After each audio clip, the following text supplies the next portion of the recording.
முற்காலத்தில் சேனலூர் என்னும் கிராமத்தில் விசாரசருமா என்று ஒரு சிறுவன் வாழ்ந்து வந்தான்.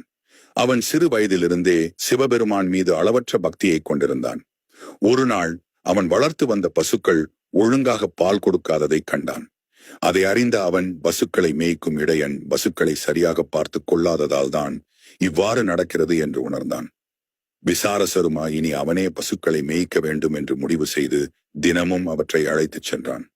மேய்ச்சலுக்குச் சென்றதும் அவன் பசுக்கள் கொடுக்கும் பாலை சேகரித்து அதை ஒரு சிவலிங்கத்தின் மீது அபிஷேகம் செய்து சிவபெருமானை வழிபட்டான்.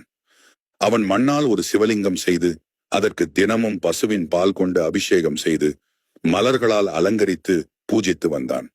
இதை அறியாத இடையன் விசாரசருமா பாலை வீணாக்குவதாக எண்ணி இந்த செய்தியை விசாரசருமாவின் தந்தை தத்தன் என்பவரிடம் கூறினான்.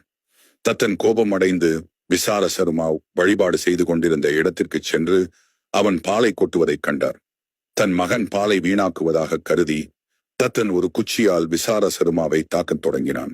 ஆனால் விசாரசருமா சிவபூஜையில் ஆழ்ந்திருந்ததால் தந்தையின் தாக்குதலை உணராமல் தொடர்ந்து வழிபாட்டில் ஈடுபட்டான். இதனால் கோபம் அதிகரித்த தத்தன் அபிஷேகம் செய்து கொண்டிருந்த சிவலிங்கத்தை காலால் உதைத்தான். சிவலிங்கத்திற்கு நேர்ந்த இந்த அவமானத்தை கண்ட விசாரசருமா தந்தையின் இந்த செயலை துளியும் பொறுக்கவில்லை. தத்தன் செய்தது மிகப்பெரிய பாவம் என்று எண்ணிய விசாரசருமா தன் தந்தையின் கைகளை வெட்டத் துணிந்தான். அங்கிருந்த ஒரு குச்சியையே கோடாரியாக பயன்படுத்தி தன் தந்தையின் கைகளை துண்டித்தான். அவனின் இந்த ஈடு இணையற்ற சிவபக்தியை கண்ட சிவபெருமான் பார்வதி தேவியுடன் ரிஷப வாகனத்தில் அங்கே தோன்றினார்.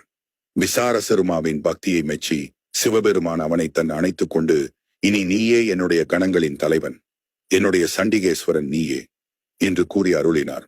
அன்றிலிருந்து சண்டிகேஸ்வரர் என்று அழைக்கப்பட்ட விசாரசருமா சிவபெருமானின் கணங்களுக்கு தலைவராகவும் சிவபெருமானின் ஆலயங்களில் பிரசாதங்களை நிர்வகிப்பவராகவும் போற்றப்பட்டார்.